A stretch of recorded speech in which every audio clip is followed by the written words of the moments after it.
This video has been brought to you by Azar, one of the world's biggest online streaming and video chatting platforms. Azar gives you the opportunity to meet and connect with people in your local area for free using just your mobile phone. We're in the studio right now. We're about to use Azar.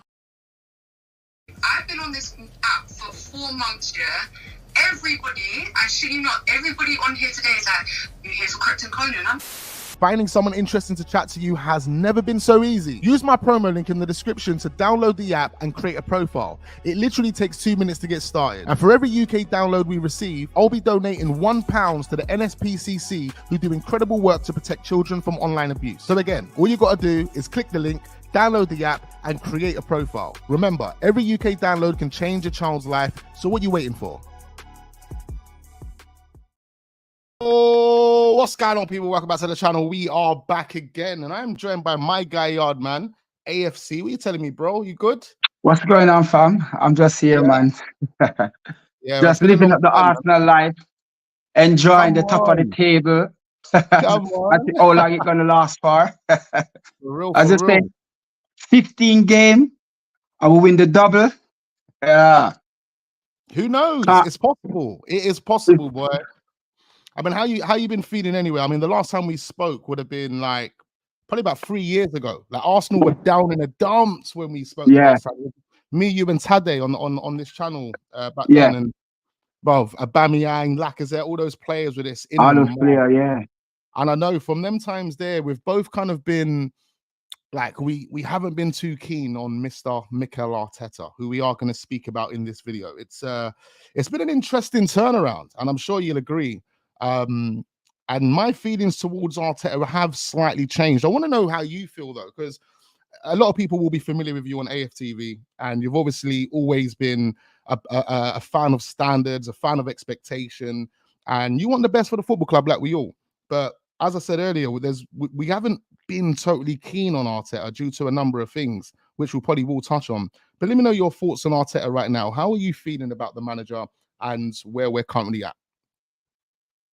For me, my feeling ain't changed with Mikel, and what's happening now, where the team is at now, how we're playing, and all of the shenanigans. Like that's where Arsenal always been. So for me, it's no surprise. Like we're supposed to be challenging every season. I mean, regardless of the odd season, I know a club can have a dip, and at times, a club can be rebuilt. And a season or a season and a half pass, or having in maybe not up there, but at a club like Arsenal, we supposed to be challenging every season. I mean, it is not. I can't be pussyfooting and just saying, oh, we're playing good now, we're top of the table, and this is Arsenal, and yeah, Mikel Arteta is the best. No, not for me. For me, until you give me a trophy.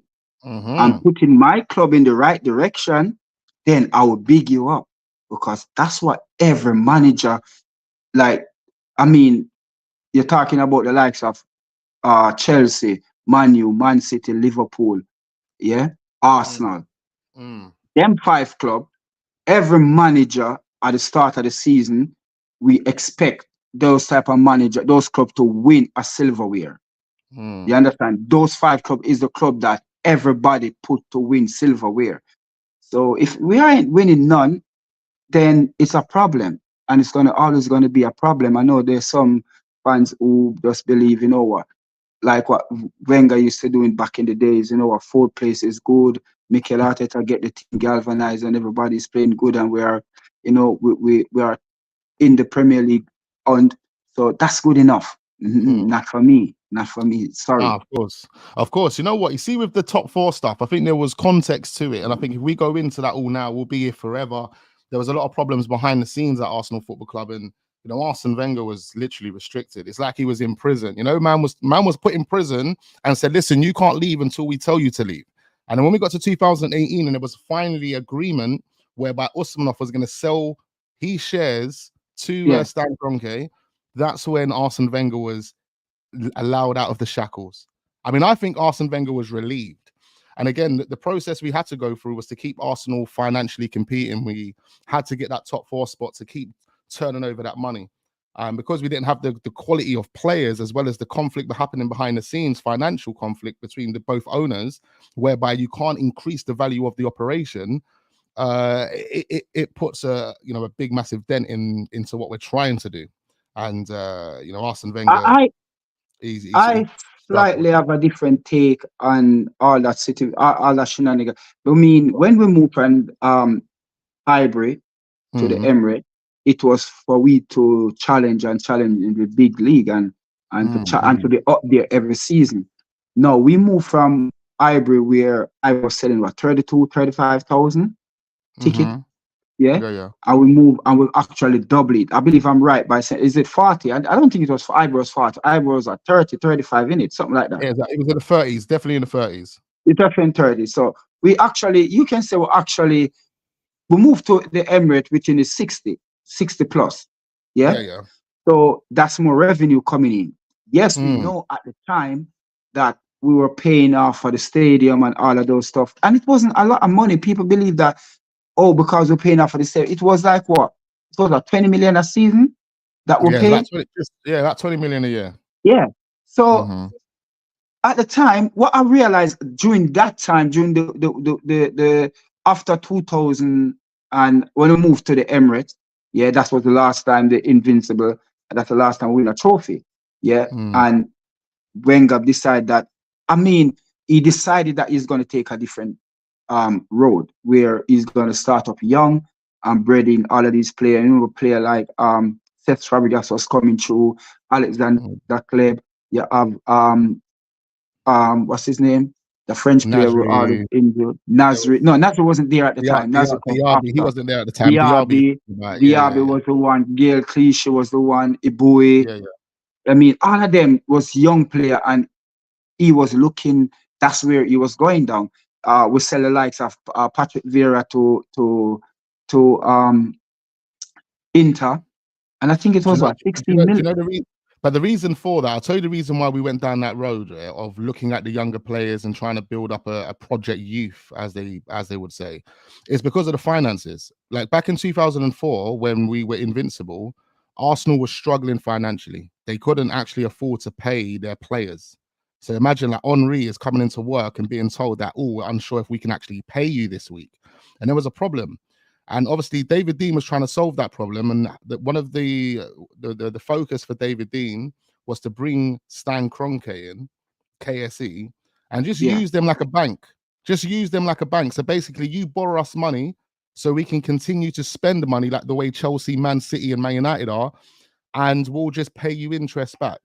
But for whatever reason, that project was knocked back by Peter Hillwood, who was the majority shareholder at the time. So there was obviously that and various other things that were happening that led David Dein to leaving.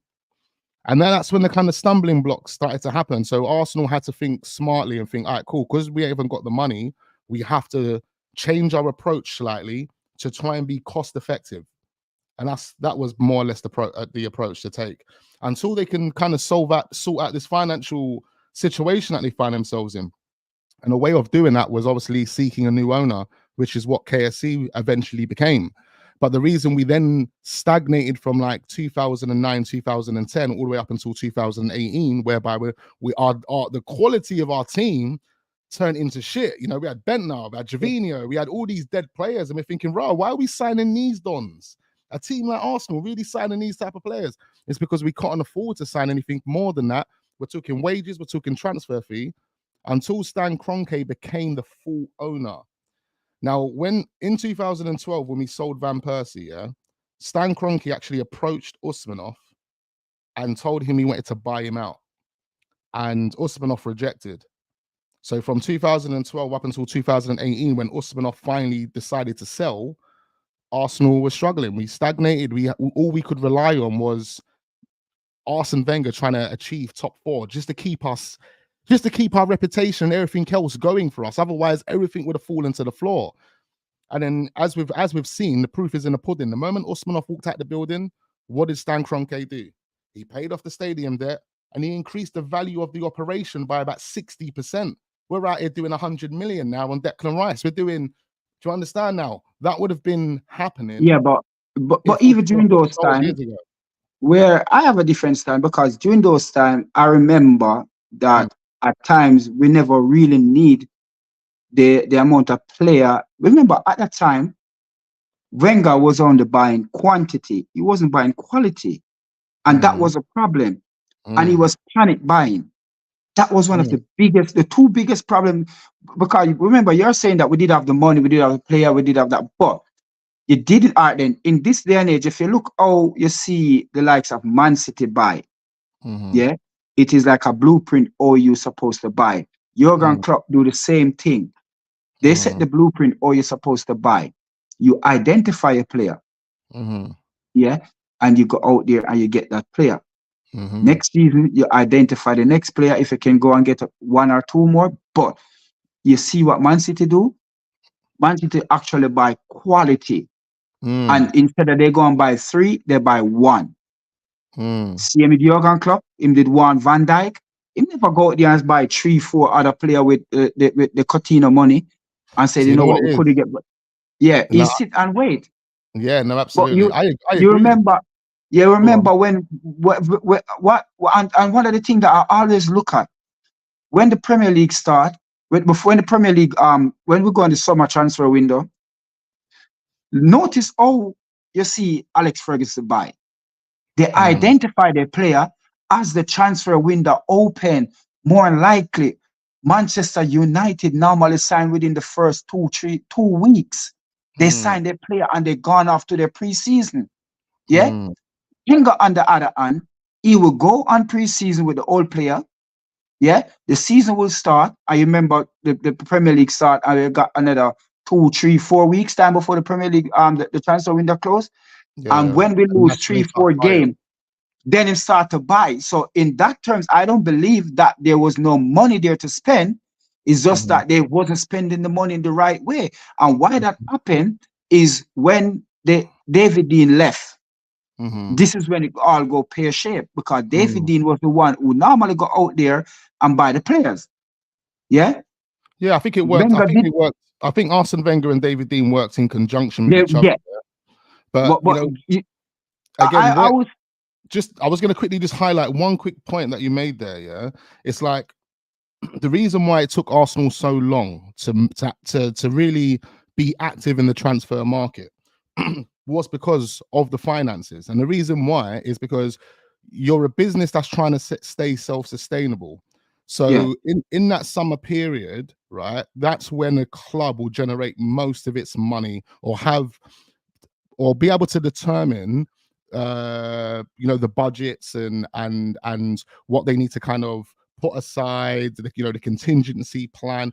Everything kind of gets decided in that summer period because of the way Arsenal was structured and how the money was kind of flowing at Arsenal. We had to wait.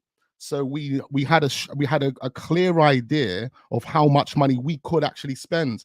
Unfortunately for us, it took us into August, and because you have to bear in mind, Arsenal are then waiting on shirt sales. They want to know how many shirts they've sold, because they're self-sustainable. They have to take that money from out the business before they can pull it out there.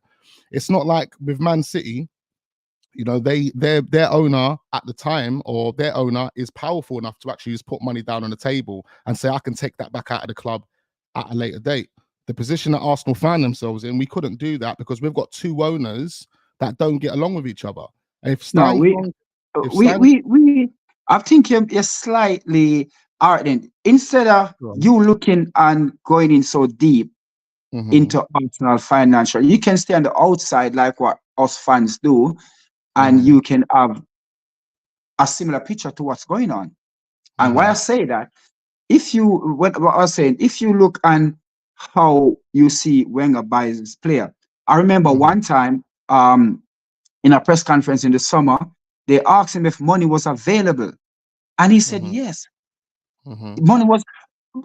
I don't believe that money was a main factor. One of the problems that happened with Wenger, yeah, it was the Abramovich.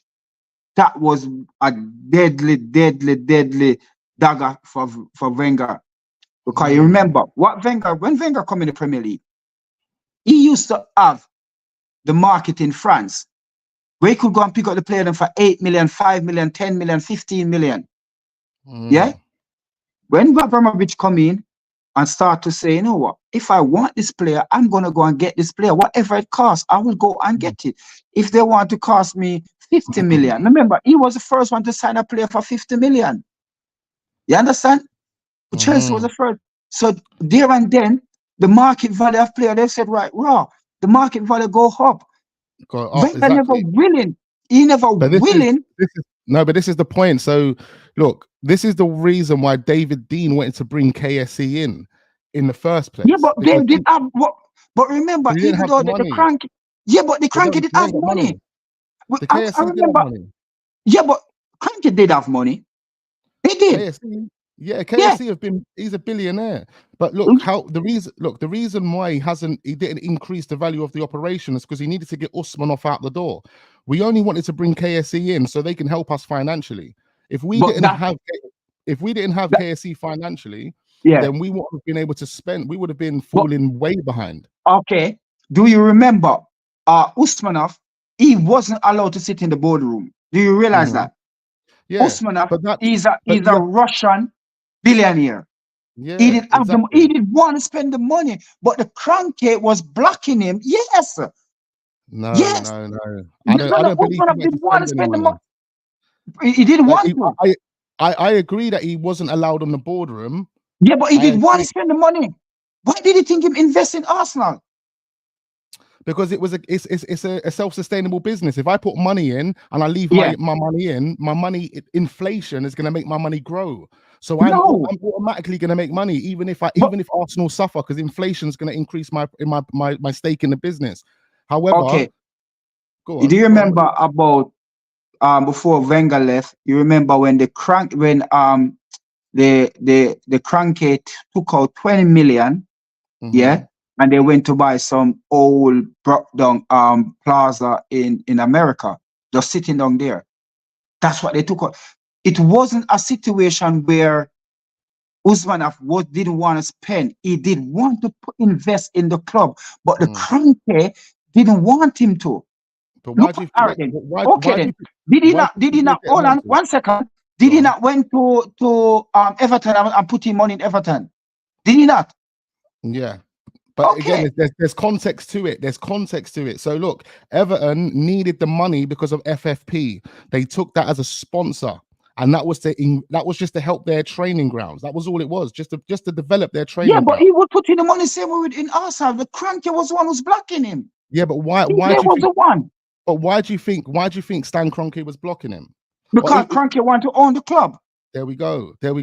So remember even when the last person about to sell him her share was Maxine, I believe. Yeah. Who's that? Say that again, sorry. I think Maxine, I forgot what's her Maxine, that lady that sell Kroenke, because I remember the first person who sell their shares. Yeah, lady something. Yeah. The first person who sell their shares was David Dean. Yeah. Who sell his shares to the Kroenke. And then no. David Dean sold his shares to USMANOV.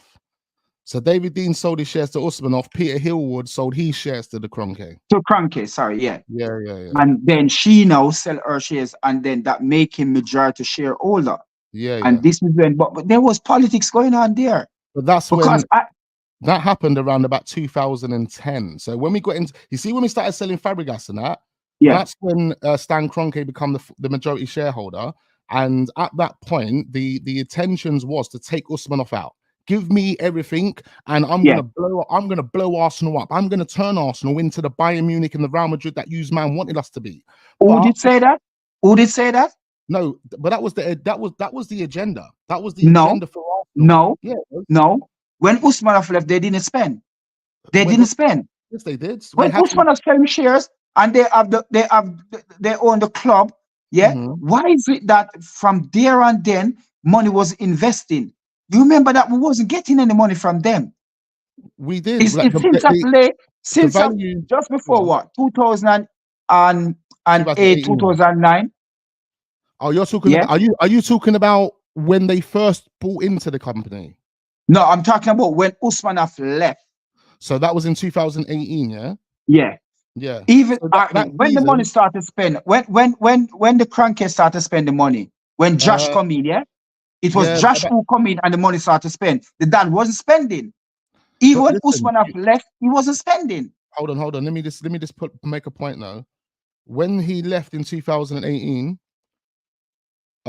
obviously there was a few things that needed sorting out, which took about 8 months, and then we went and spent Nicolas Pepe money on that. We went and broke records. So it wasn't even a year. There wasn't even owners for a year before we done. And in that space of time, within a space of 12 months, they done over 200 million. You add up the maths. They bought in Nicolas Pepe.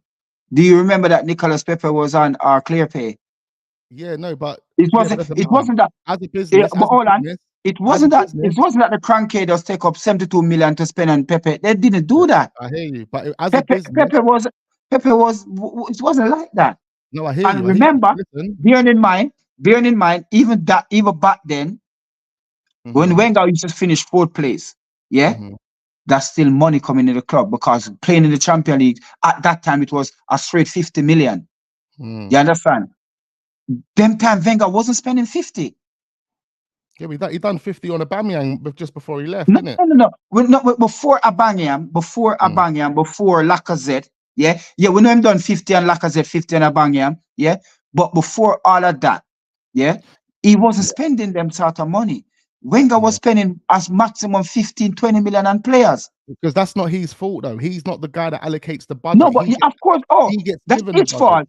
This is what I'm saying to you. When Wenger spending money, Wenger buying quantity. Because remember, when the transfer window ready to close, Wenger go and buy 3-4 players.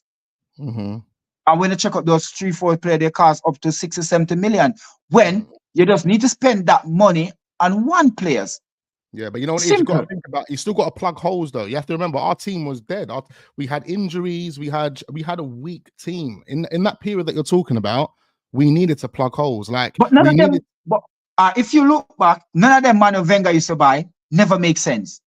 Never ever makes sense. Only in after 2013, I would say Ozil, Sanchez, Aubameyang, Lacazette. I think, and even Xhaka to a degree, but obviously he just come at the wrong time. He just come at Arsenal at the wrong time. That's the reason why his career was all over the place until Mikel Arteta finally got the fans back on side, and we see a better version of Xhaka. You know, and that could have been the same for a few different players. I mean, the fans have been very, very hostile for a number of years. Mikel Arteta never Xhaka. Yeah, Xhaka. He got the best out of Xhaka, innit? We've seen the best version of Xhaka under. Xhaka. Who is Xhaka? Hold on, my head go blank. Who are you talking about? Granite. You don't know. Now he's taking the piss. He's just trying to bounce, fam. He's forgot about Granite, boy. He's kicked Granite out the door. Oh, Granite. Okay. When he sent it to Crystal Palace on loan. I thought I said it. Xhaka, blood. You know who I'm thinking in my head?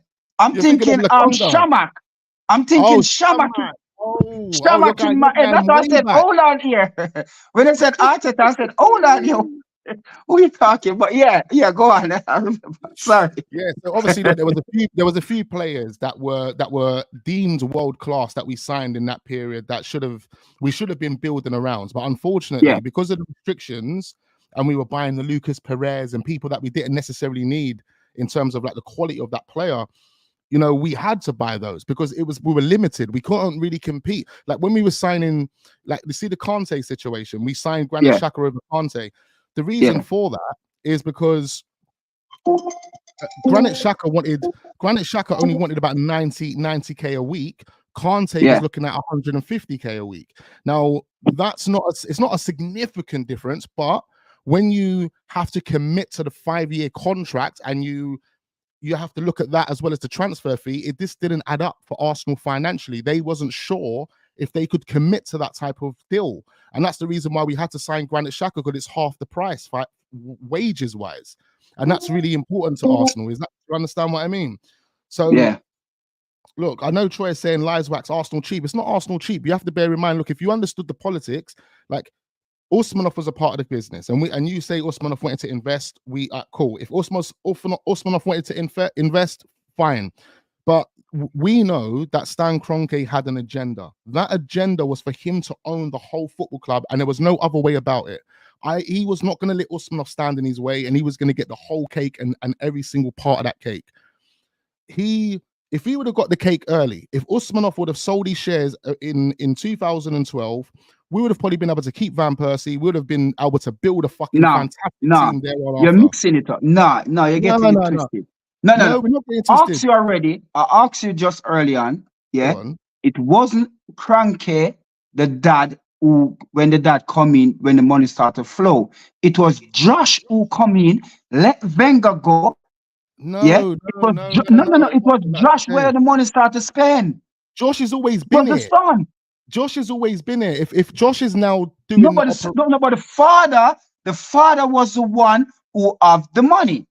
No, it's when the father step aside. No. Arsenal is the one that's got the money. Arsenal generate enough money to pay Declan Rice 100 million. Like we've gone to West Ham, not with Josh Kroenke's money. We've gone to West Ham with Arsenal's money and said, "Here you go. Here's 100 million."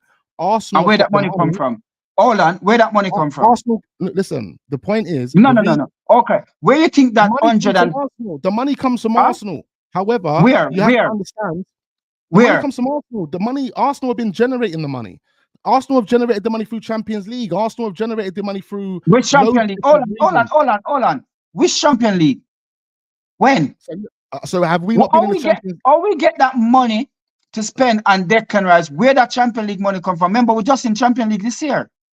Bro, we've been a nice enough club in terms of finances for a very long time. However, the point you're missing is when we had Usmanov as the owner and we had Stan Kroenke as the owner, Stan, being the majority shareholder, was not willing to increase the financial operation with Usmanov in the business. Why? Because that increases Usmanov's stake.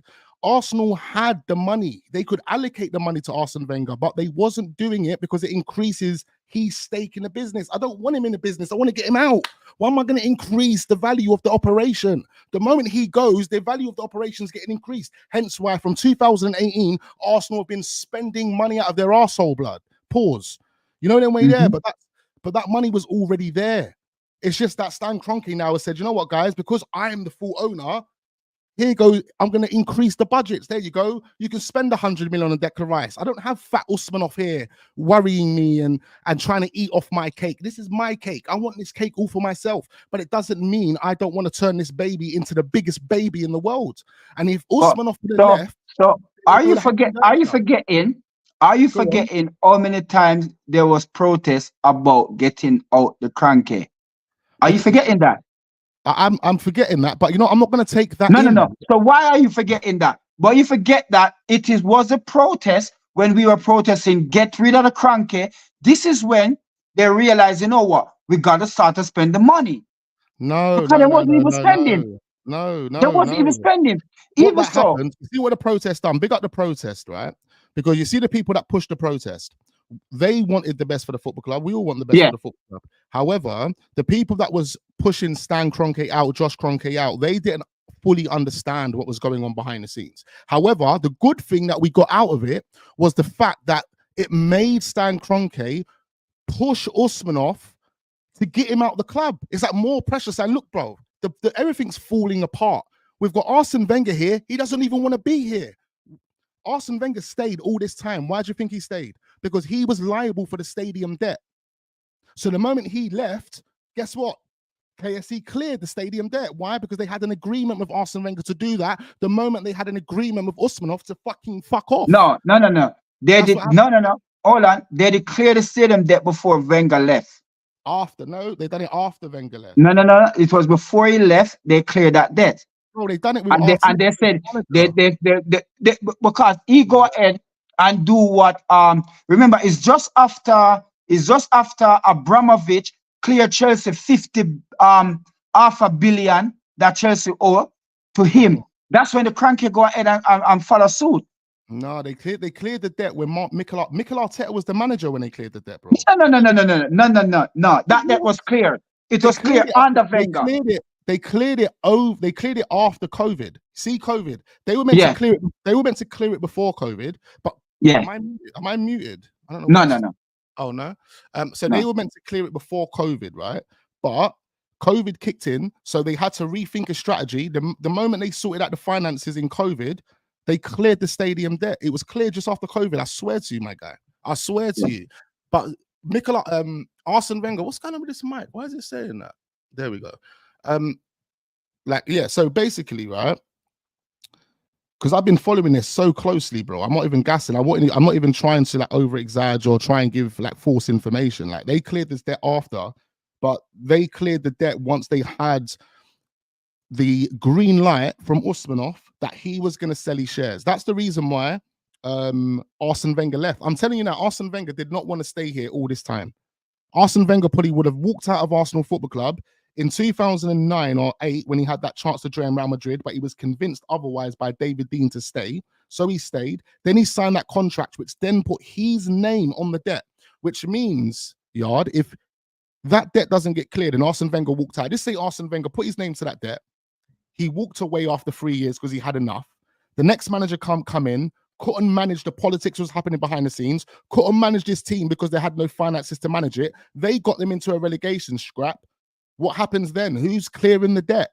Those debt collectors and all those problems then come on to Arsene Wenger. So do you think Arsene Wenger is going to leave before that debt's cleared? No, he's not leaving. He's not leaving. So until that debt is cleared, Arsene Wenger is here, tied like a prisoner. Yeah, 2 shackles, and he has to work with whatever he's got to work with, my guy. You know, until these owners sort out their differences. And that's literally what had to happen. And look, you have to kind of praise Arsene Wenger for taking on that role because he knew what he was getting himself into. He actually thought, and they probably all would have thought, that Usmanov would have sold their shares in 2012. And if they did do that, then Arsenal would have catapulted the finances. They would have been really competing. We would have probably won 3, 4, 5 leagues by now, probably even more than that. And you're telling me that Usmanov didn't want to spend the money? No, Usmanov didn't want to sell his shares. So no, Usmanov didn't. Like I said, he did one invest in the club. Remember, this guy is a billionaire, a Russian billionaire. Yeah, right, they don't come. Go on. They don't come to just sit around and watch the club struggling. But because the KROENKE did want the full angle of the club, this is why they were stifling him. Not allowed in boardroom and stuff like that. But this is what I'm saying to you is not the dad, is the son. Is the son when the son step in. Either way, it's KSE. They represent KSE. KSE are the people that own the club. Whether it's Stan Kroenke or whether it's the son, money has been allocated the moment they took ownership, and they've increased the value of the operation significantly. What I was going to say, another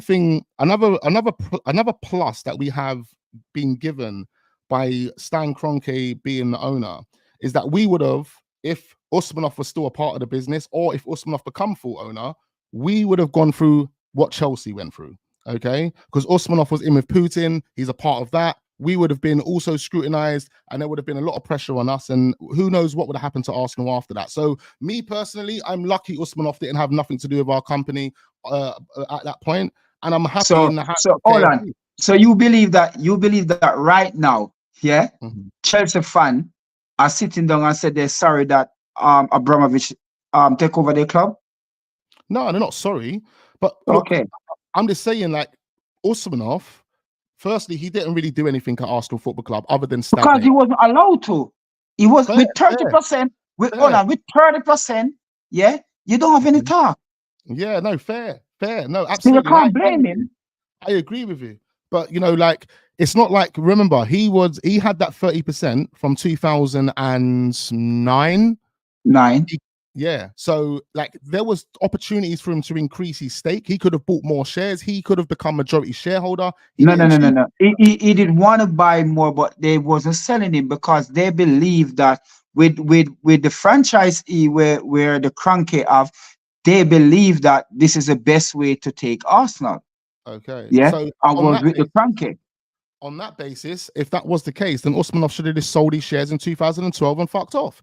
And then Arsenal would have been back to what it was back in 2004. Yeah, but do you realize that this guy was a billionaire and this guy didn't come to Arsenal to make money? Look, he hasn't been, to be quite fair, in the football world, he hasn't been successful. The owners that we have right now in the sports industry have been super duper successful. So for me, I'm happy with Stan Kroenke. So which owner? So you're telling me that the Kroenke has been successful in Arsenal? No, but in the sports industry. Yeah, but we're talking about Arsenal. We're about the sports. Arsenal is in the sports.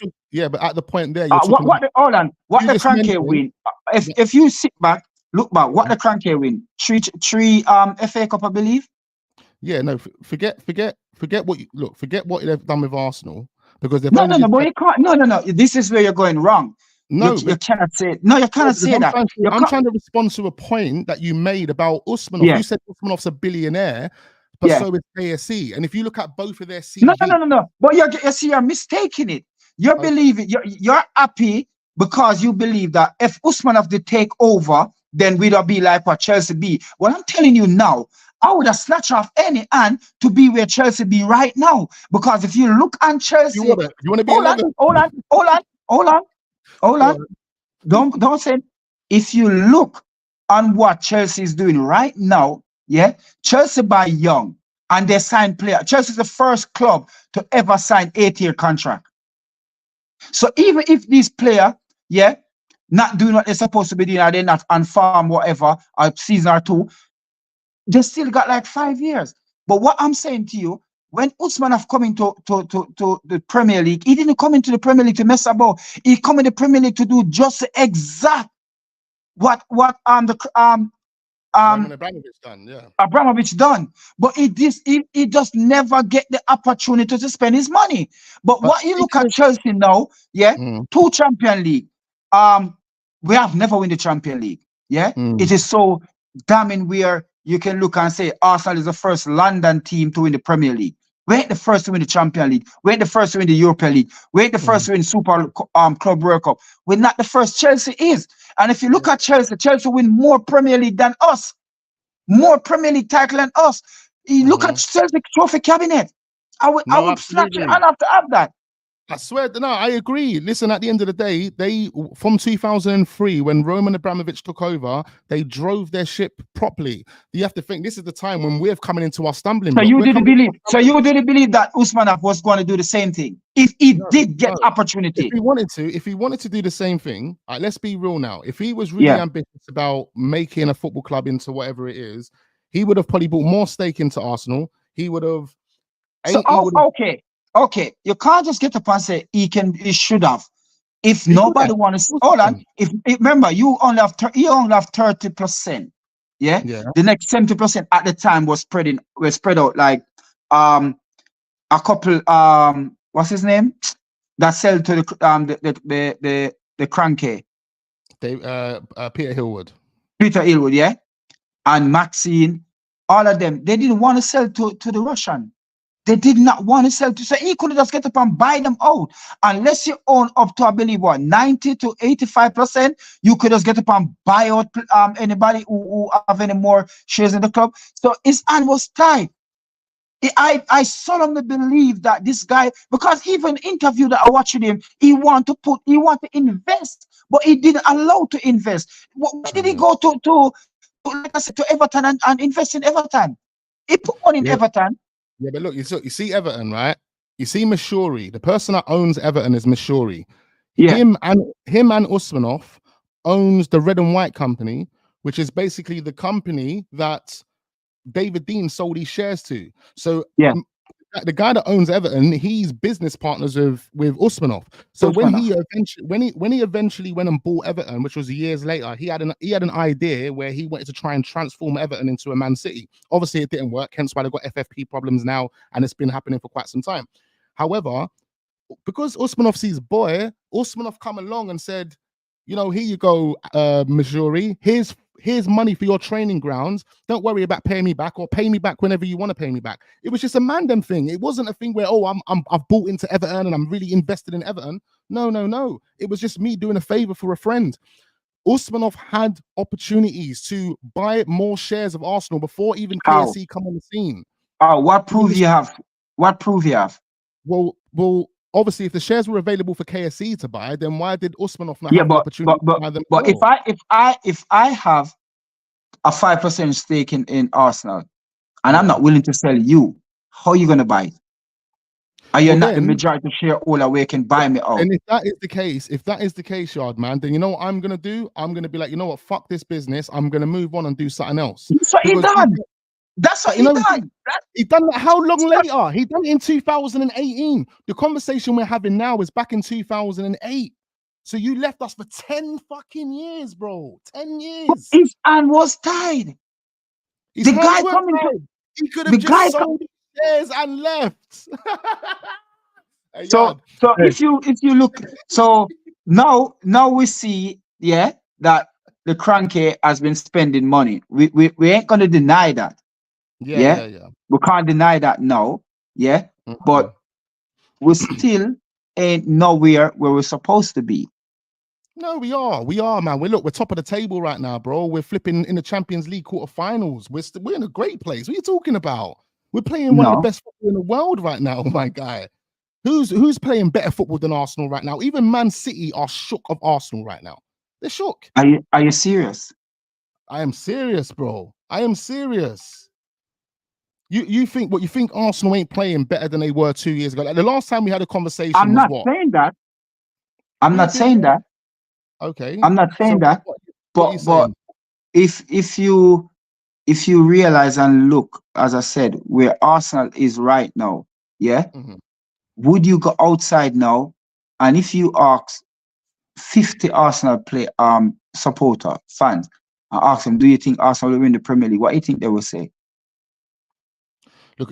Look, I think a lot of people at this moment in time are still gonna believe that Man City are in the race, because Man City are going to win it because of what they've achieved over the past couple of seasons and over the past 5 years, let's say. But the optimism from even rival fans about Arsenal winning the league is pretty sky high, man. You go and But Arsenal. is it that was the same thing last season? Yeah, no, of course, but you know, even for our own sake, we've learned from those mistakes. I believe, I would like to believe. Like, I'm not. Listen, this is not me saying, "Oh, Mikel Arteta has turned it all around and he's the best" or anything like that, or you know, "Oh, Arsenal are the best and this is the best we can ever be." And no, I'm not saying that. But what I am saying is that what we've achieved over the past 18 to 24 months is fantastic. It's phenomenal. What happened last season? But you see, this is where we as supporter fans, whatever you want to call them, yeah, this is where we get it wrong. Because Mikel Arteta's come in and with no shadow of a doubt, they back him. I was looking at, we should have win maybe a FA Cup, a Carabao Cup, something apart from that. I cannot put in that FA Cup that we win during Corona. Yeah. Moving on from there, what have he achieved? And we are gonna get light-headed, and because last season we finished second place. Yeah. This season is still, because we still got the likes of what next game is what? Man City. Then we go to Brighton. We still have the likes of Tottenham to play at their stadium. We still have to play Man U.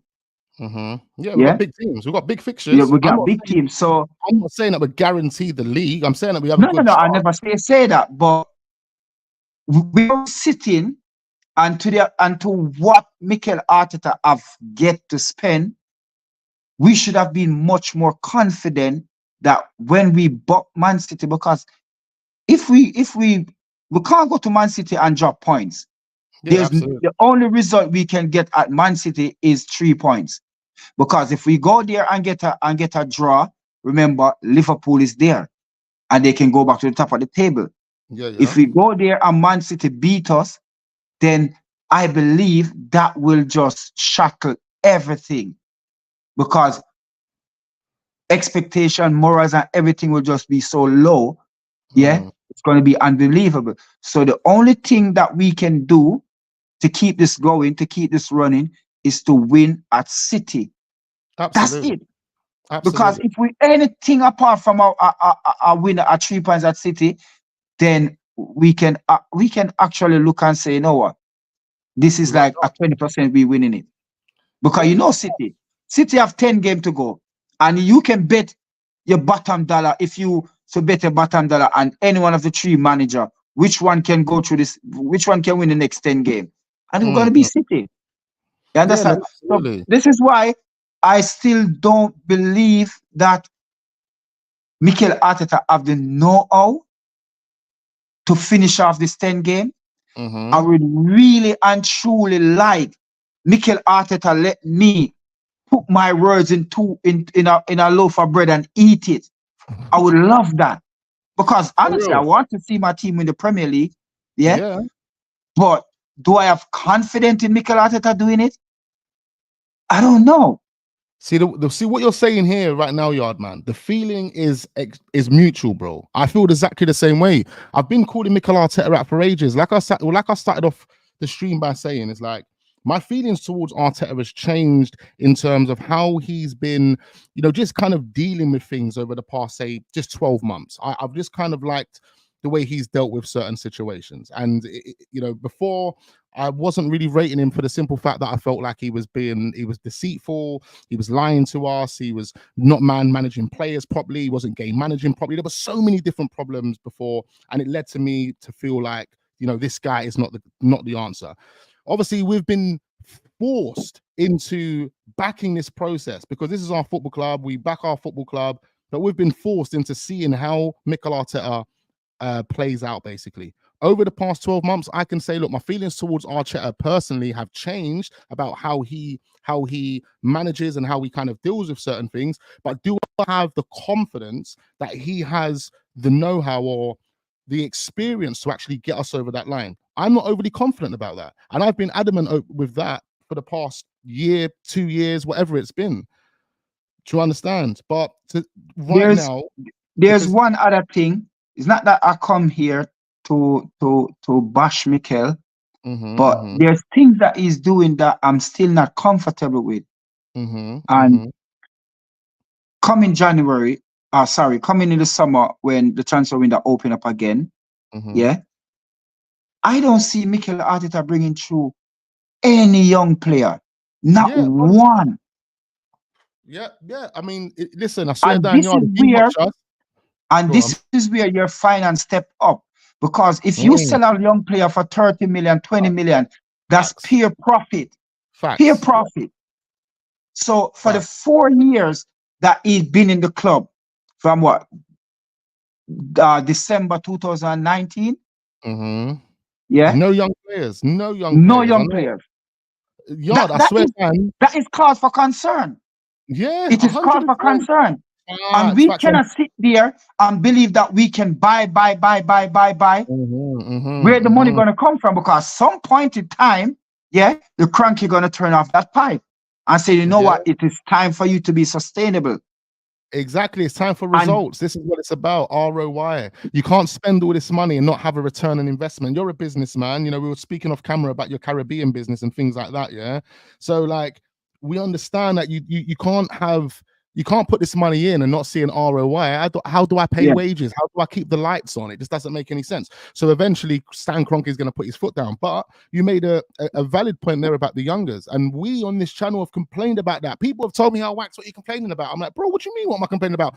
We haven't had a graduation since SAKA. Are you telling me our academy is that dead? Is our academy that dead? Or are these guys just not dealing with these young players properly? Because it doesn't make any sense to me, bro. So the points you're making there, I'm fully on board with. Like, I'm disappointed but even SAKA, remember, it was Unai Emery who give Emil Smith Rowe, SAKA, Nketiah, and Willock. It was he who bring them to the forefront. And sitting back here just thinking to yourself, like, hold on, we should have at least have at minimum 2 more young players, because remember, we play the likes of Sheffield, we play Newcastle, we play Burnley, West Ham, and all of those games we were winning those games comfortable. And this is the time that we should have seen young player coming on in a game like that where the confidence is so high. We're leading by 3-4-0, and 15 minutes leaving the game. we bring on 1 or 2 young players, and there was none. And as I said to you, you can see what look at Chelsea. Look at what Liverpool done. Even though they were a younger team, Chelsea team was younger than Liverpool, but the problem was that Liverpool youngster wasn't getting any game time to what Chelsea is getting. But they got young player there where I believe if Liverpool want right now, they could sell at least 5 young players, and that is 100 million easily. Easily, and that is 100 million to go and buy 1 player to make their team actually more stronger. 100%. Both academies, like Chelsea and Liverpool, have got 2 solid, strong academies, you know, and Arsenal as well. But for whatever reason, you know, we haven't. You cannot say Arsenal academy is strong. You can't, because where is it coming? Okay, no, for you to say that, you have 3 players coming out. I'm not gonna, you know what I'm gonna do? I'm not gonna allow Mikel Arteta and Per Mertesacker cloud my judgment on how qualified the young players are, because I've watched a load of these young players. Skelly, Wineri. Obviously, we've seen Wineri getting promoted in the senior team. But he's not getting in the game. No, of course. And I listen. I would be the game that I just shout out. Yeah, we were at West Ham. It's the first you ever see Newcastle, West Ham fans walking out. Newcastle, they couldn't go nowhere because the train wasn't running, so they have to sit there and take the batter in. You look at Burnley. Burnley was walking out in what, 20 minutes, 15 minutes? Yeah. These are the time that you're bringing the young player. Wanero, why you never put him on? Why you never give him a last 10 minutes? This is where he's gonna get experience. Yeah. This is where you're gonna build his confidence. This is on the pitch is where everything gonna come to him. Yeah. But we have never seen none of them. We have man like, you're putting a man like El Meni, Cedric Suarez, like what? And these dons. Yeah, no, exactly. I feel that, bro, all of us in this chat, I swear most of us in this chat feel exactly the same way, bro. It's like you've got throwaway games, and you're not bringing on any of the youngers. Like in the Champions League, we took all the youngers with us. We were slapping teams up, and don't play them. Don't want to play. So is it a situation where you don't trust them? Are they not ready? I'm just bring them because he's full up of so much injury. You have to take the under 21 and put to fulfill the bench. No, exactly. I was about to say what Gumsy Gum said. Youth would say just let them develop. Let them develop. Youth's one of our guys. But so how they're going to develop?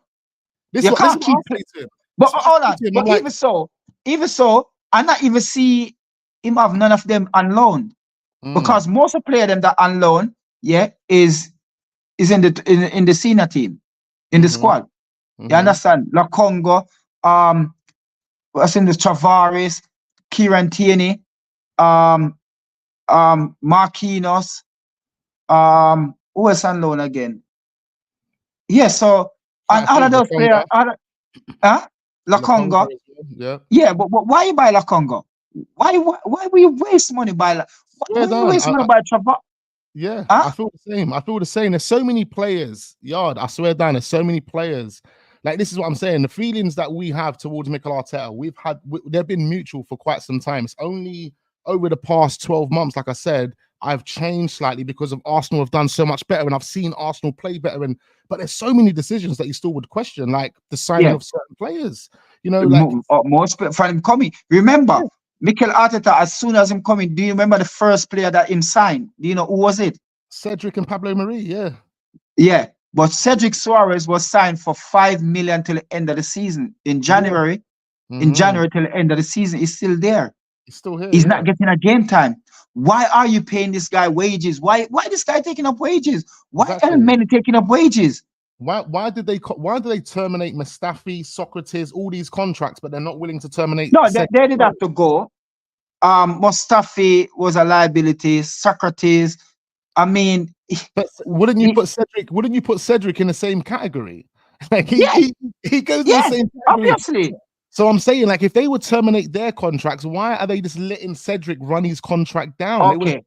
I would have terminated that years ago. Look how ludicrous this is, yeah? Go on. We are not short a player, on the right. Right back. We have Kieran Tierney. We know that he is injury prone at times. And then we said, okay, then go and get Zinchenko. He is to cover Kieran Tierney. That wasn't enough. He went and go and get Kibio. Yeah, that wasn't enough. He went and go and get Timber. Oh, the heck, you got four right back. Okay, then you got Cedric Suarez. You got El Meni, and you're keeping them, but you send Kieran Tierney alone. I know. How does that make sense? I know. That's bonkers. Doesn't make sense to me. It doesn't. It doesn't. I was trying to make sense of the Kieran Tierney thing. I was thinking, well, why would they send Kieran Tierney out on loan? Okay. Maybe the only conclusion that or the only theory that I had basically was Mikel Arteta wanted Kieran Tierney to understand Spanish football, because we're playing like a Spanish way. Like Mikel Arteta's system as that derives from Spain. It's taken from a lot of, you know what I mean? So yeah, I think he likes Kieran, but he's thinking Kieran doesn't understand the way I want him to play. So the best thing to do, let me send him to Real Sociedad in Spain, let him understand the style. Then when he comes back, hopefully he slots back in. That was the only thinking I had. But then I'm seeing reports suggesting that he's not coming back. Yeah, this is what I'm saying. So, where you look at, you know, I keep on saying it, and where sometimes I get so frustrated with Mikel is when we let the likes of Maddison go to Tottenham. Yeah. I didn't like that. You understand? Because at the time we didn't need a creative midfielder to fulfill Odegaard. Because I was thinking, you get Maddison, you sell Xhaka, you put Odegaard in the Xhaka position. Yeah? And you play the Maddison. Yeah, you play. That means we didn't need to have Declan Rice playing so high. Yeah. You understand? Yeah, yeah. You could have him in a natural position and just let him protect the back four. Yeah, yeah. Yeah? Then he do some madness. The start of the season, Thomas Partey playing on the left, on the right. Sorry, we're talking about left side. All of those players, Kieran Tierney, all of them. I said right, left. In play Thomas Partey, because I was looking the first game of the season. I was saying, yeah, let's see how Thomas Partey and Declan Rice going to play in the middle, because I was thinking people saying that this is the best midfield in the Premier League, barring that, you know, you got the Roger, the Kevin De Bruyne, and whosoever Pep want to play in the middle again, yeah. And we was thinking what Thomas Partey can do and what Declan Rice we know capable of doing. Well, I was like, raw. This team looking like we could go even unbeaten. You understand? And the guy put Thomas Partey on the right. No, you tell me now, do Thomas Partey have the leg to play on the right? No way. Never. No way. So it was so questionable. Yeah, yeah. What thinking is that? You keep on going over and over and doing these little stupid thing, yeah? And people keep on bigging him up. I'm not going to say Mikel Arteta is not a good manager, but you're not a good manager right now. I believe that you should have gone learn him trade, maybe in the Championship, because that's a tough place to go. You understand? As a manager, yeah? You don't just go in the Championship and come out like that. You see Premier League team go down there and they just never come back. You understand? If you go away, yeah, if you go away then and go and learn a trade and then you come back, because you know what, I have some understanding of because one of the first things I realized that Mikel Arteta didn't have, he didn't know, and as a manager, you can see the likes of Alex Ferguson do it.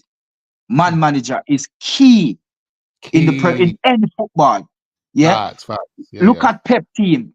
Look at the team that Pep have. He could close his eye and pick any one of the 11, and they would never ever look out of place. You would never say, "Oh, why I'm playing this one?" You would never say that. But guess what? Everybody's there. He had Bernardo Silva playing left back, and he was still doing a sick job. He's still doing it. I remember one time I said to Robbie, you know what? I see where we're leaking goal. If I was Mikel Arteta, I would have just because when I see the way William Saliba play, I'm thinking to myself, this guy have the sort of flair like the Rio Ferdinand. He's never panic. Yeah. And I said to Robbie and AFTV, I would put William Saliba just in front of my back four. In front of my back four to protect. No, he can't play there. As soon after I see Johnson playing the same position, I'm like, come on. You understand? You need player like that who's confident, can play on the ball, can play either the left or the right. Yeah. Switch it up. But Mikel Arteta is so stubborn where he just believes that I'm the man. Yeah. Because you shouldn't let Mesut Ozil go where you have the likes of MS Smith-Rowe coming through. You understand? You should have let him go. Exactly. MS Smith-Rowe should be the one who take over from Mesut Ozil. You understand? Because in every club that you're going to find players in there that you have to keep, even though they're not on your side, but you have to get them. That's what my manager do. You manage this player to get on your side because there's nobody could tell me that Mesut Ozil is not a world-class player. He is a world-class player. You understand? I know people chuck out world-class out there for the likes, for the fun. I don't do that. I will never call a player world-class unless you win something on a world stage. That's the only way you could be a world-class. Because they said the world. Mesut Ozil was world-class. You understand? Why did they let him go? Have him to bring through some of the young players then. 100%. You understand? Same and thing. Then you're going to go on. You're going to let go this player. You're going to let go the like of Lacazette. Eddie Nketiah. He should be learning off Lacazette. Yeah. So when Lacazette leave, Eddie Nketiah should be the man to push out Lacazette. Because Eddie Nketiah learned so much off of Lacazette, where Abanyam, where this young player not giving them a chance. As soon as he get an opportunity, boy, you can't drop him. You understand? It wasn't like that. These young players left in the middle of the water treading. Who's there to show them the road? Nobody. Nobody there to show them. And this is where Mikel Arteta gets it wrong on so many levels. Yeah. Now he's trying to replace the wrong to right. But I'm telling you right now, if Mikel Arteta finished this season without winning a trophy, I believe he should be gone. Because I agree. We're not going to be the maybe club, the maybe. No. Exactly. You get money to spend. Yeah. Declan Rice. Yeah. Am I right by saying he's the most expensive player right now? Because Man City buy Jack Grealish for 100 flat. Yeah, I think he's 105 million. I mean, it's been more expensive players. Moses Caicedo was no. At City, at Chelsea. Sorry, at Chelsea buy Caicedo for what 110, and they buy 20, and then they got the Enzo Fernandez. Enzo. Yeah. So if you look at it, we could say we have possibly the third highest most valuable player. That count for something, right or wrong? Yeah, no, 100%. It must count for. So you can't have player like that, and we're not winning. No, we shouldn't be out the FA Cup so quick. We shouldn't be out the Carabao Cup. Facts. Yeah, because you need to win something to let these players know that listen, we can win. You understand? And this is what he's not doing. He's not taking. Look at. All right, then you leave under the likes of Pep Guardiola. This guy, as much as though I don't give him that ratings that people rate him because this guy always have money to spend. You understand? It's just like the likes of Mourinho. They got money to spend, so they will win. Yeah. But you see how Pep stay, and you was there with him. He take every competition serious. That's a manager. Yeah. Mikel Arteta don't do that. Try to win the lowest one first. Yeah, no, for real. I think, look, yeah, I agree with that, man. Like the domestic cups, throwing them away the way we have over the past couple of years is disgraceful, bro. I've been calling this out. I've been calling it out. But the only thing that's just keeping me together as an Arsenal fan right now is the fact that we are in contention to, challenge and potentially win this league, as well as the Champions League. But like you said there, if we get to the end and Mikel Arteta walks away empty-handed, I'm adamant that he needs to keep it stepping, and it doesn't change anything. I would love him. Everything else that comes with Arsenal right now stays. Do you understand? I would love a new manager. I would love Mikel. So what will happen now? What will happen? I would love Mikel Arteta to penetrate on the Champions League, and the reason why I say that, the Premier League is way harder to win. Yeah, but the Champions League, they are one-off game.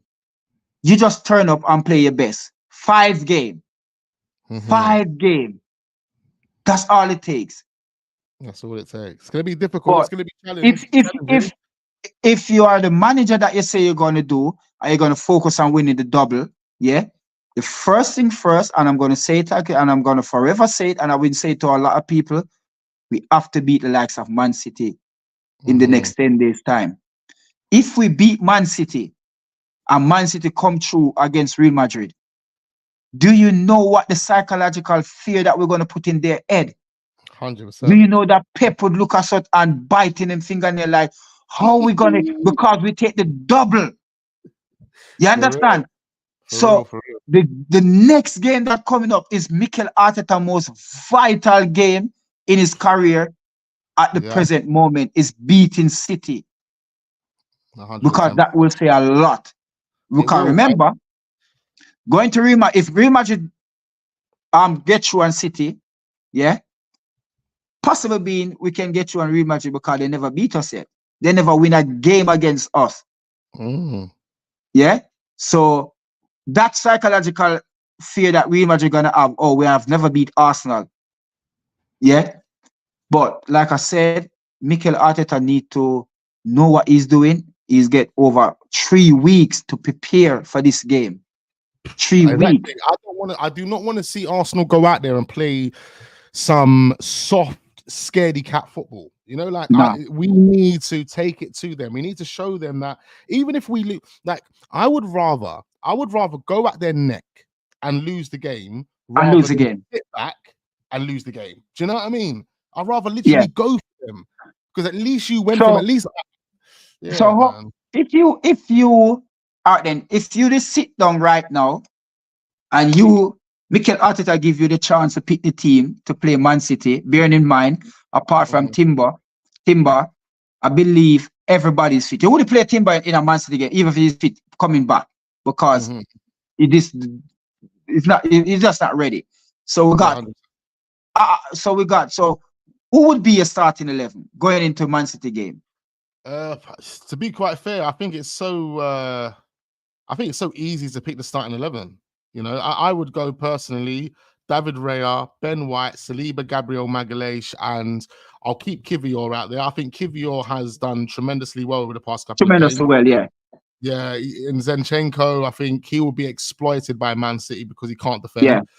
So that back four would be my back four. Then in midfield, I would go with. If Thomas Partey was fully fit, he is. Is he? Fully fit? He is, because he was on the bench. He was on the bench for the last 3 games, I believe. Yeah. Maybe Mikel Arteta is reserving him for the Man City game. I will go. But you see, that's the exact reason why I asked you this question. And you know why I asked you? Because I'm sitting on here thinking to myself, you can't be saving Thomas Partey for Man City game. Because if you were doing that, you should have given him the odds 10-15 minutes in those games that are coming up, what we'll play. And he didn't. And for me, is he going to be that much fit to play in the Man City game? And the reason why I was thinking that I would rather go with Thomas Partey, even though Jorginho control the game, he slow down the game. And slowing down the game in Man City can be good and it can be bad. Depends on the day or Man City is playing. You understand? Because Man City are going to play a high line. Yeah. The Pep will does not change. That will happen. Yeah. So having Jorginho slowing down the game back into our half, and we're going to play at the Etihad. So there's no way we're going to have the game going to be 50-60 position. I believe it's going to be maybe 70-75 to 25 to 30. That's what I believe. It's City we're playing. They like to have the ball. Yeah.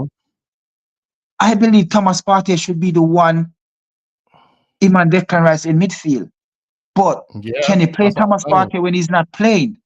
Because Mikel Arteta should have been given the odds 10-15 minutes into his game that pass to get him ready. And that wasn't happening. 100%. So he's going to go back with a natural Jorginho in midfield. And I just hope and pray that Jorginho just do it and do his best. Yeah. So you're going to have Partey, Odegaard, Declan Rice, and then I don't think Martinelli is going to be fit. So Martinelli is not fit. So we're going to have Trossard start, Saka, and Havertz. Like he definitely have to go. He definitely have to go to Kyle Havertz. Let's talk about Havertz quickly. What's your thoughts on Havertz? Like, he's had enough time now to really adapt to Arsenal, and he has starting to come to fruition a little bit. It's still not to the levels that we expect, but he's starting to score some goals and get some GA in general. But what's your overall thoughts on Havertz right now? Well, he's playing his best game in England. Is his best season. I mean, apart from winning the Champions League for Chelsea, that must be his best season. But playing wise, he's playing his best football right now.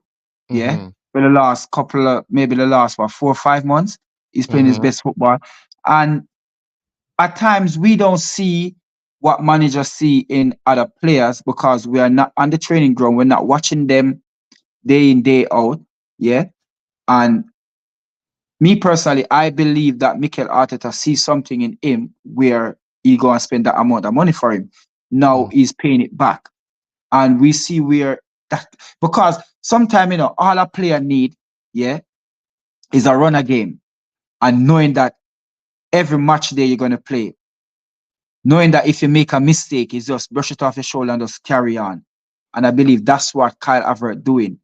He know that he's going to come. And when I watch him, and sometimes when you go to the game, you can actually watch a player, he's being annoying to the defender them in games. Yeah.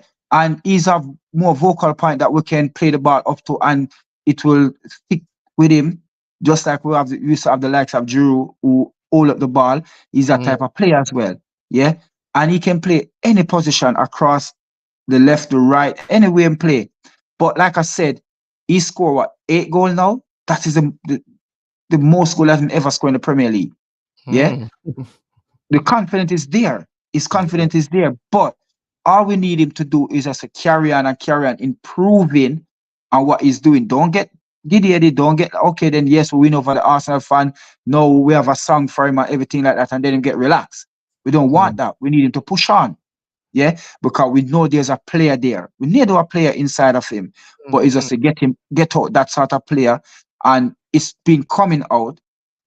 And we have to say well done to Mikel Arteta to trusting him to go and spend so much money for him. Yeah, which everybody was saying that this man is crazy. Yeah, for sure. Yeah, but he's playing well. And he's scoring goal what he's supposed to be doing, even though 8 goal is not really what, as playing as a far as number 9, that's not what we want to see. We want to see at least minimum 15 to 18 to maybe in the 20 bracket. That's what we really want to see. Because if you're going to win the Premier League, that's what the number 9 have to be doing. You understand? 8 goal is not enough, but when you look on the whole outlet of it, everybody been scoring. So it's 8 goal actually, and he been scoring 8 crucial goal as well. Because if you look at the likes of the last game that we played, Brentford, his goal was vital. That give us the 3 points, even though the people are saying that he dive and whatever situation maybe now the Premier League come out and said that he should have got another red yellow card. He should be on the pitch, but it is what it is. I don't understand why people mourning over that. But he been scoring vital goal. Him go Brentford again and him score. I remember the first goal him score was at Brentford, the penalty. Yeah. And then him kind of drop off form and then him pick it up back again. But like I said, he's a bit of fresh air. He's doing what Mikel Arteta want him to do. He's scoring goal. And all him need to do is just keep on building it. Because at the moment, he's doing the right thing. He's winning over most fans. I mean, I ain't got nothing bad to say about him because there's nothing bad really to say about him. You understand? We just need him to bang in some more goals. That's it. So at the moment, my take on it that he's in the right direction. He's going in the right way. Just keep on working harder and push even harder. Yeah, no, for real, man. Like, I was optimistic about Kai Havertz, slowly died, but you know, now I'm back. And look, I said I'll give him to the end of the season for him to prove to me that he has what it takes to play for this club. I'm glad that he's starting to, you know, step up and he's starting to make himself known and noticed, and you know, getting himself goals and GA. I'm pleased with that. But one thing I do want to see from Kai Havertz, I want to see him turn up in a big game. All the games that he scored goals in, they have been important goals, but they've all been against the bottom of the barrel team, Sheffield United, Luton, you know, Burnley. Like, you're scoring against all those teams, but I want to see you turn up against Man City. I've already told the guys in the chat, listen, if Kai Havertz can score past Man City, see this area right here? I'm getting his shirt framed just for the bants. Just for the bants, fam. I don't even care about Kai Havertz. But I need him to prove to me that he can score in the big games and be an important player for Arsenal. Do you know what I mean? And as long as he can do that, I've got no qualms of him. Well, that's what we paid big bucks, because remember, he's the highest paid player. So you have to give us back a return. You can't be the highest paid player in Arsenal and you're being just playing on one level. Like, you need to step it up. You understand? So you remember, I don't know if you'll say anything on it already, but what you take on the likes of what Rio Ferdinand say about Saka and Phil Foden? Before I answer that question, yeah? All right, go ahead. I got another question to ask you. So what you take on it? Do you who the better player is, or like, if I'm going to be honest, I think Phil Foden is the better player. I think Phil Foden has more. He has more to his game, but you know, he's had the benefit of and the luxury of being mentored by quality players. So the same thing that you mentioned earlier about keeping Ozil around, so he can teach ESR the tricks. Phil Foden's had Aguero, Silva, De Bruyne. He's had all of these players to learn from. Unfortunately for Saka, he hasn't had anyone to learn from other than maybe an old Ozil, and that was about it. I mean, I know he talks about Alexis Sanchez a lot and always looking up to him, but he didn't have that luxury. But for me, I think Phil Foden's there. It's not like Saka's way behind, but I think Saka just needs a bit more arrogance, a bit more personality, a bit more. Yeah, no, I think Saka needs a bit more fire, bro. And he needs to be. You're moving a bit too soft. Yeah, you're too soft. I need you to have an ego. You go and look at all those dons, all the top dons. They weren't soft dons. They didn't just get the ball and say, no. They showed their ego. They showed their arrogance on the pitch, bro. Phil Foden does the same thing. He's tenacity, all of those things. I don't see that from Saka. Saka is very one-dimensional, and that's not a good thing. He needs to open up and be a bit and express himself a bit more, man. Me personally, I can't see where Phil Foden nowhere near shape or form better than Saka. And the reason for this, if you look at how Saka develop, if you look at what Saka do, Phil Foden hasn't reached that yet. Just like what you said, if you look at what Phil Foden have around him, he got quality player around him to learn off. He's got one of the best manager, who is teaching him the ropes.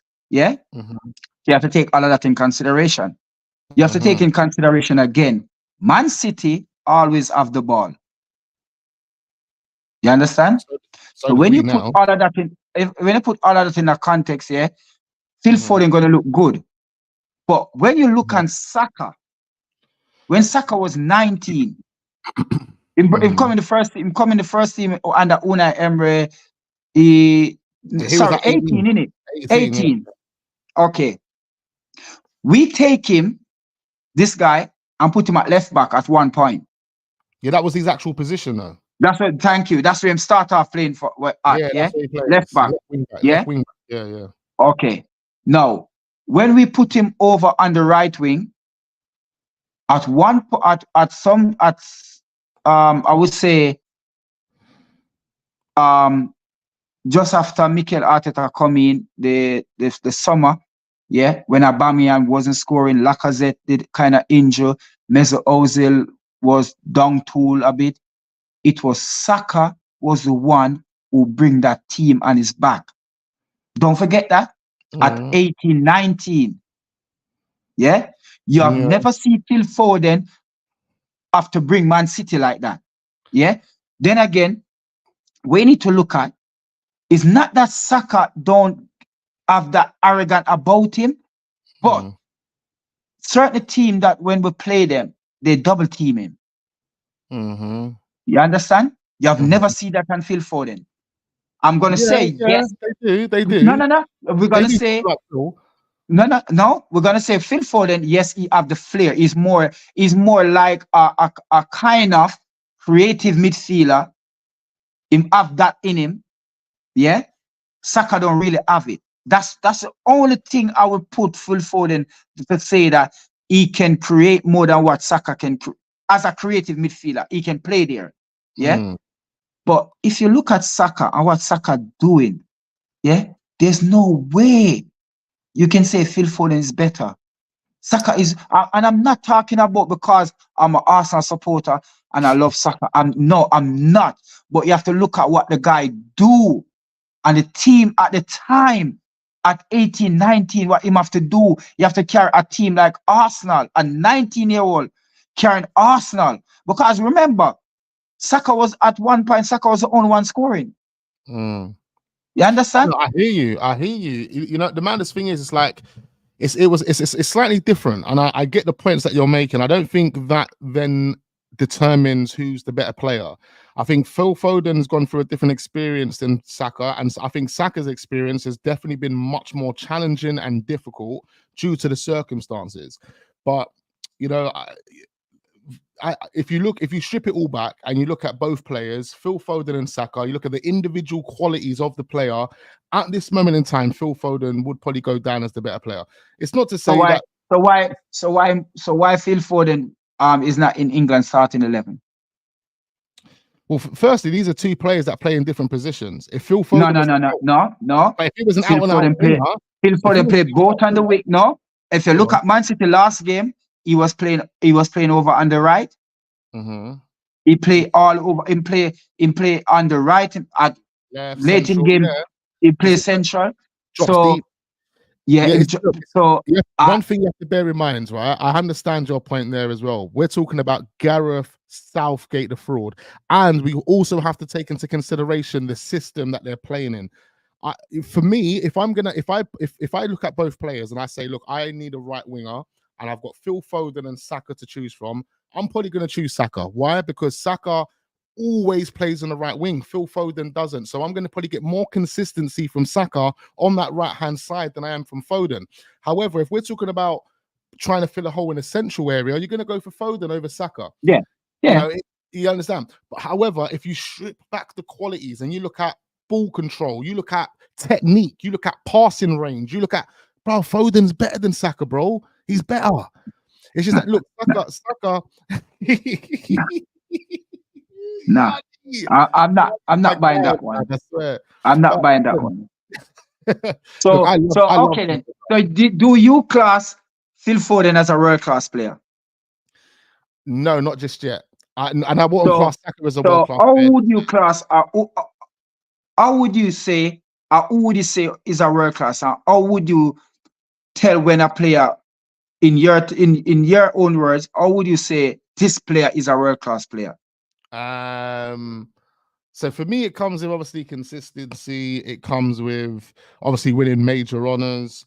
But I think consistency is the most important thing for me. So And that has to be over a period of time. It can't just be a season. It can't be 2 seasons. I actually want to see at a bare minimum 3 seasons. And then in those space of 3 seasons, it's not only consistency in your performances, but just ensuring that you're doing everything for your team. Grabbing the game by the scruff of the neck. All of those type of things come into play. I've seen Saka do that. I've seen Phil Foden do that. If anything, if you're going to look at both and say who would you put into the world-class category more, it probably would have to be Phil Foden. Why? Because he's done so much more in his small career. He's won major honors with Man City. So on that basis, you're like, all right, cool. Phil Foden is probably going like borderline, world-class category. For Saka, but you have to remember, Phil Foden best run of is this season. He won't always get in the odds one. But for me personally, this is the reason why I class him as a world-class player now, though. Personally, go on. Personally, none of them is world class. Not even close. That's it. Because for me personally, I feel like people dish out world class too easy. And if you're saying, remember, and this is where I kind of don't agree with most pundit the media when they stated world class. England have not got one world class player, not one. Because you're saying world. Remember that word, the world. Yeah. No, so if you're saying the world, you have to go with your country and go and beat the world. Yeah, and then you could say, listen, I have come out top of the world. And then with my club, I am top with my club. I've been winning honor with my club. I win honor with my country.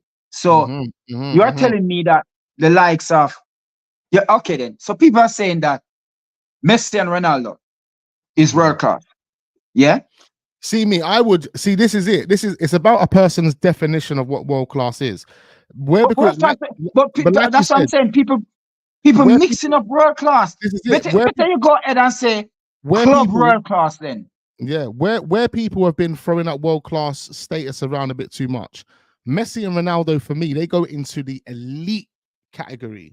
So there's a category above world class. I call it elite. If you're in that elite category, you're Ronaldo, you're Messi, even Mesut Ozil can go into that elite category. But Mesut Ozil after going it, he win the World Cup. Yeah, but they go into that elite category.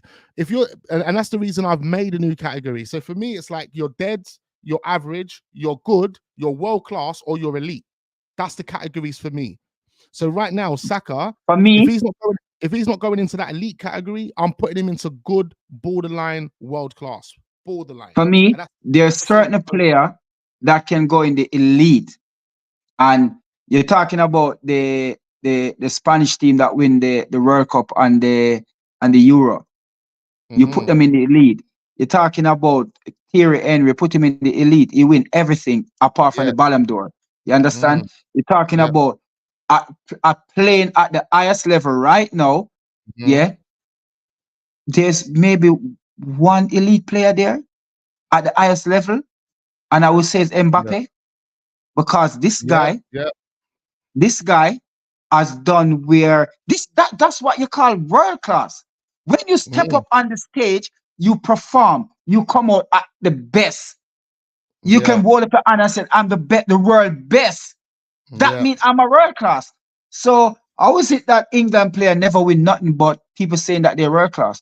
How is it that a player, not just saying England player, but how is it a player who never win nothing with your country, but you're world class? And you never beat the world? I just think like people they're not basing it on what they've actually won. They're basing it on the quality, of the eye test, isn't it? That's what it is. Pardon See, me? everyone has, that's what I'm saying. Everyone has their So hold on. So if you're not based on what people win, so Hurricane world class. I mean, if you're looking at him in technically and the qualities that he possesses, no. I'm just asking the question. What has he won? What has he won exactly? What has he won to be defined? No, but that's what I'm asking you. For you, I mean, it's gonna hard for you to step out of the Arsenal shoes. I know it's hard when you're talking about Tottenham, yeah. But remember, he's at Bayern Munich now. He's not at Tottenham. Is he world class? Is in your book, would you said he is a world class player? See, it's really hard, man, because it's all about what you deem world class. So you deem world class as a person that has won the World Cup, won the Champions but League. you said you have elite and you have world class. Yeah, exactly. Yeah. So Harry Kane would definitely be a world class player in my books, but I wouldn't call him an elite player. He's world class, and if he went and done the Bundesliga and maybe a Champions League with Bayern next Munich, season, next season. Well, I might do the Bundesliga. Bundesliga obviously is very, very questionable, but even if they went and done that, then I might start putting him in the elitist conversation. Do you know what I mean? So you see where I'm saying that. You see where I'm saying that people take this world class and they just dish it out like nothing, because Harry Kane has never win anything more than him win some tennis trophy or some boxing trophy, because those trophy are individual. That's all him win, individual trophy. So if a guy score, Alan Shearer score 256 goals, 252, something like that. 60 or something, yeah. So if Harry Kane is the second highest goal scorer in England in the Premier League, yeah, Alan Shearer in the Premier League, but Harry Kane hasn't win it. Are you gonna tell me that this guy is world class? Because me personally, Harry Kane same score, he must score over 200 goals, yeah? Do you not believe that is 200 useless goal? No, I mean, listen, if it's 200 goals that led to nothing, then they could be deemed as useless, isn't it? Because Tottenham. So how is he going to put in the category of world class? But then listen, you see, even with the Alan Shearer thing, you got to think like Alan Shearer won the Premier League in 1995, right? 1995. He played and retired in like 2008. So what did he achieve after that? But he still set the record. He still was deemed as a world-class player. He's still deemed as one of the best strikers in the world, but he never won fuck all after that. No. Nobody never said that. You said that. You said one of the best strikers. Sorry. You're right. One of. Yeah. So who would you say is the best striker you ever see play the Premier League? Best striker for me is Henry, bruv. Henry, best striker. And after Henry, I would say I'll probably go with Aguero. I say the same thing. Henry is the best player I ever see play the Premier League. Ever. He is like, bro, Henry is just out of this world, bro. I'm so glad that we had Henry at our club. It was just, and this is the reason why, like when people talk to me about Haaland, I'm like, bro, don't talk to me about Haaland and put him in that category when if he doesn't come nowhere near Henry and Messi and that, nowhere near, and he will never. I don't care how many goals he scores, bro. He should never be ever in the conversation with an Henry and that. The technical, the mental ability of these players was at a next level, bro. I'm seeing Haaland missing open chances. I'm seeing Haaland dribble like he doesn't even know how to dribble. It's dead, But like you said, people. There's a misconception out there. The perception has actually been changed altogether. And what we deem, or what we used to deem as world class, is no longer deemed as world class anymore. And what they're deeming world class now is definitely not what we deemed world class many years ago. No. You know, these players that you're right here now, like even players like Isak and these guys, these are good players. And you know, you got a lot of Arsenal fans, bring Isak to Arsenal. But when I think about it, I'm like, bro, this isn't that guy, bro. He's going to come and he might have a few good moments here and there, but this isn't the guy that's going to be what we actually want. But we want to take us to the next level. Exactly, I mean, for me, the Arsenal should just go out there in the summer right now and just go and get Ivan Toney. He has been there and done that. And what we need is somebody to bully defender. We don't really have that. Yeah, and without you having somebody to bully these defenders, then you don't have a vocal point where this is the person who you can put a ball in the box, yeah, and you know that he will get on it. We don't want to go there and buy another player like the Aguero. Sorry, not Aguero, the Jesus, that sort of height. We need somebody with more stature, bigger. We need somebody who's going to bully defender. You understand? We need somebody who's going to hold up the ball. Yeah. We need a player like that. I know Mikel Arteta Is he going to go out there and sign that sort of player? Well, that's the Highly priority. unlikely. That's apparently, according to the report, that's the priority. That's the priority for the summer. You know, who are we going to sign? Obviously, we're being linked with this guy. Obviously, I know a lot of people in the chat wanted to touch on it, and I know Yardman don't really know too much about Gyökeres.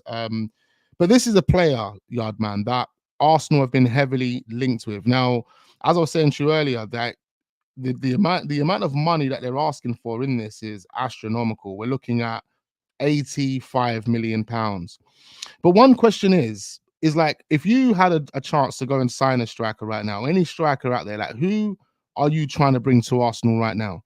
Like, who's feasible for Arsenal to sign right now in the summer out of all the strikers in the world? I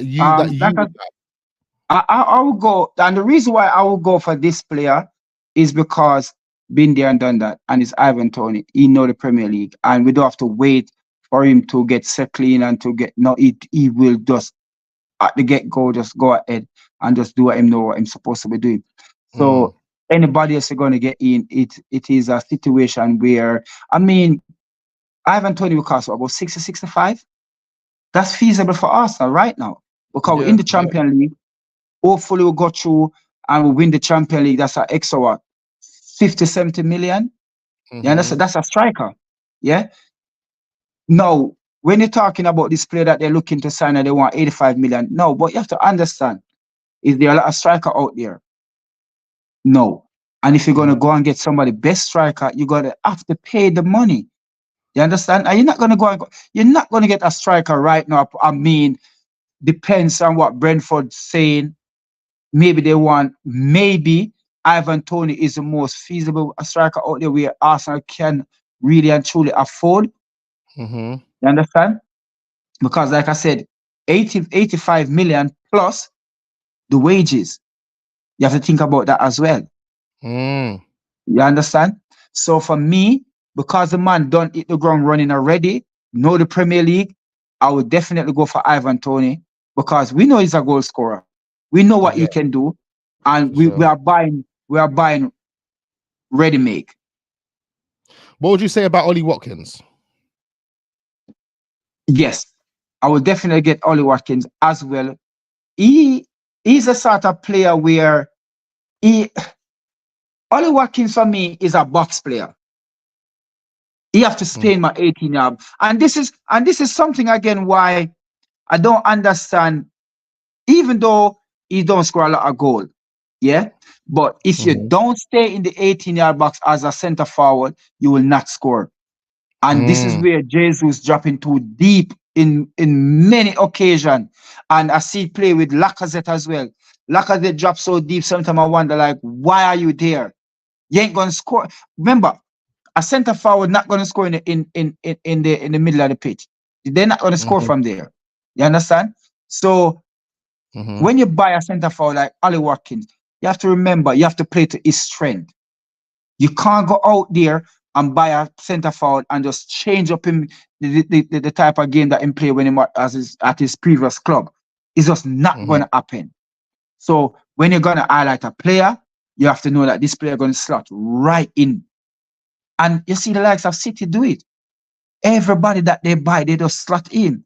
You see the likes of Calvin Phillips. He wasn't playing. And why was he not playing?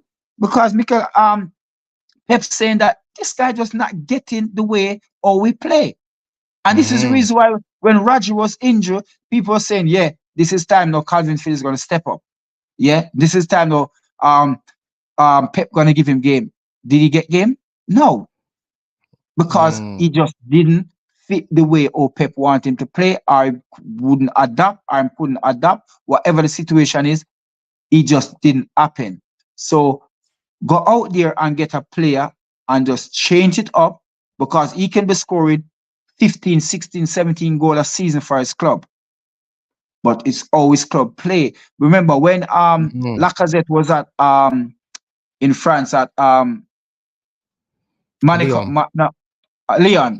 Yeah. Where all Lacazette play in the 18-yard box. Yeah, he was bagging. Bagging. Innit? Okay. When we bring Lacazette to Arsenal, he was out of the 18-yard box 80-90% of the time. Under one point, Arteta, I think, he was definitely. no, not under really Arteta still, under Wenger as well.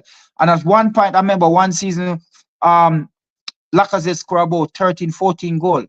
And if you look at his goal, all of them was in the 18-yard box.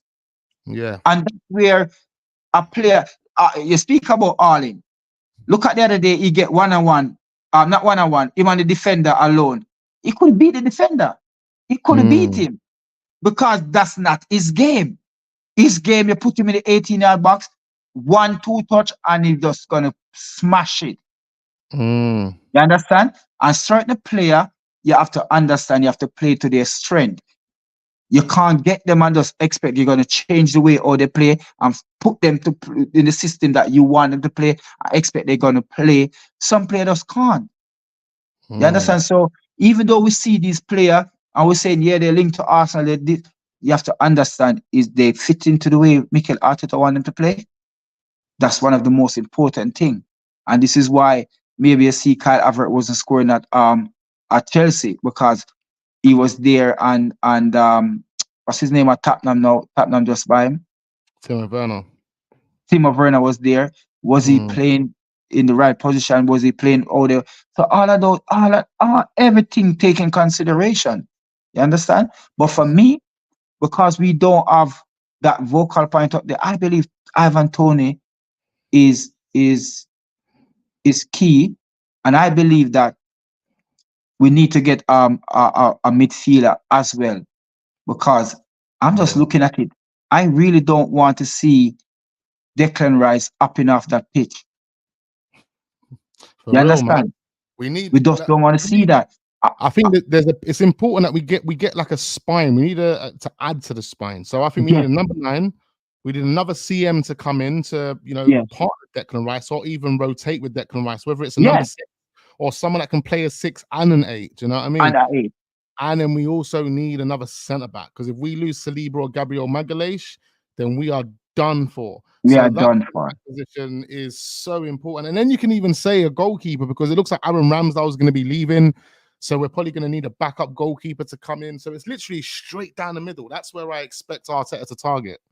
But this is always Arsenal thing.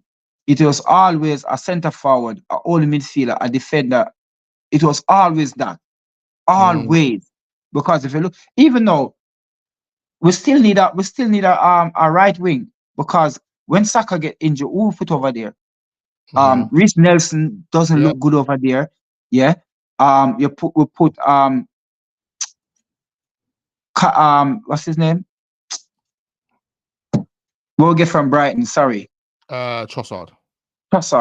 We put Trossard over there. It just doesn't look good over there. Do you realize that apart from Saka, there's nobody who play over that right side, play good, or even fit in, or look to play? I mean, the only player that we have who supposed to be playing there over Saka, with Saka over there, it was Marquinhos. But he looked like a lost cause as well. Yeah, because I don't understand why Mikel Arteta take this player, and I mean, you're not giving them nothing. Yeah, not for real, man. You understand? So we still need to get somebody to replace Saka, because even though people say we can burn him out, I see the likes of Messi and Ronaldo play every single game like 5-6 years straight. You understand? But it's how you manage them or they train. So we still need somebody to replace Saka. We have to. 100%. There's talks to suggest that that's what Mikel Arteta wants to do. He wants to look at another right winger. We've been looking at Rafinha and Ferran Torres. Nah, I don't think Rafinha will fit. I mean, you know what? These Brazilian players now, they don't look like Brazilian players, no? No, honestly, because we should be looking at Rafinha, in the Brazil team. But he's not, in the Premier League, he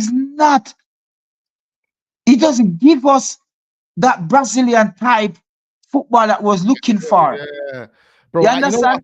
I think Brazil have lost their identity as a football. You know why? You know why that happened? You know why? Because there's too many Brazilian players in Europe.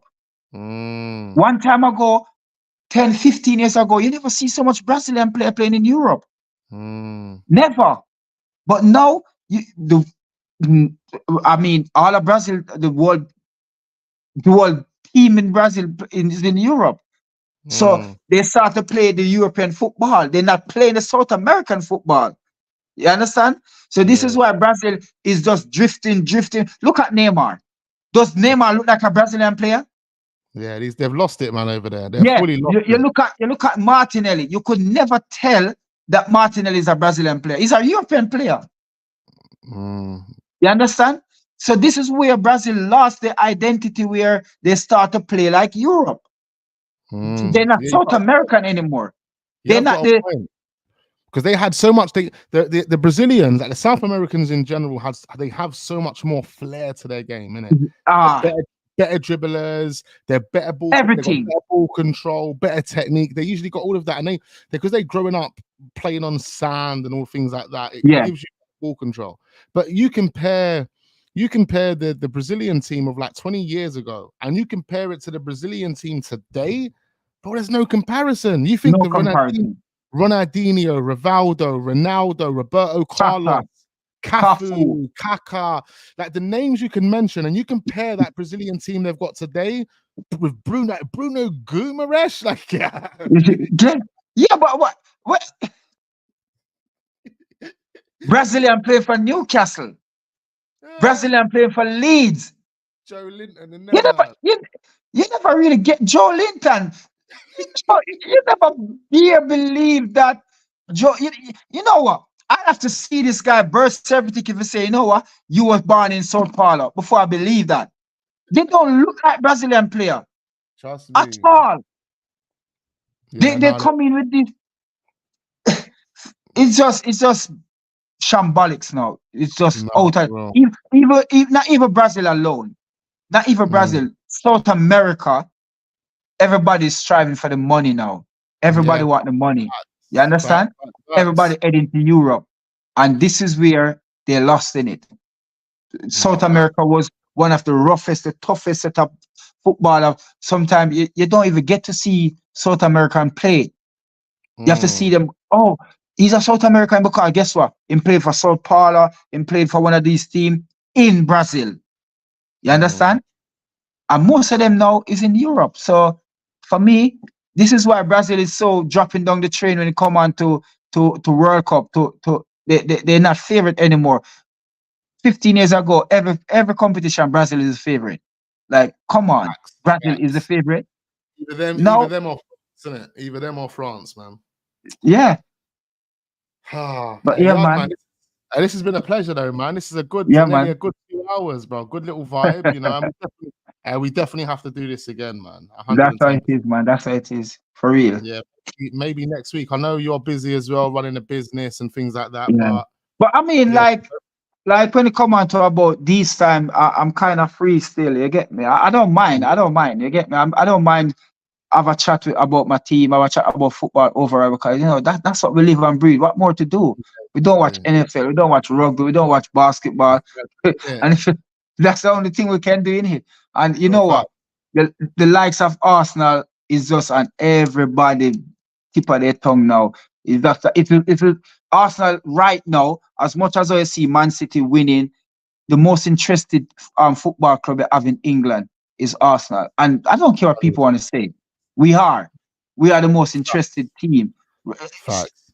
Yeah, you get me. Nobody talk about Man City. Huh? I said London is red, cuz. Always red, man. Come on. All right, yards, man. Let's wrap this up. Everyone in the chat, make sure you are hitting the like button. We much appreciate all the support that you have been sharing this stream. Yardman's link is in the description. Go and subscribe to his channel. And we're going to do a lot of collaborations from here on out. So make sure you subscribe to his channel, subscribe to this channel, hit the like button, all of that.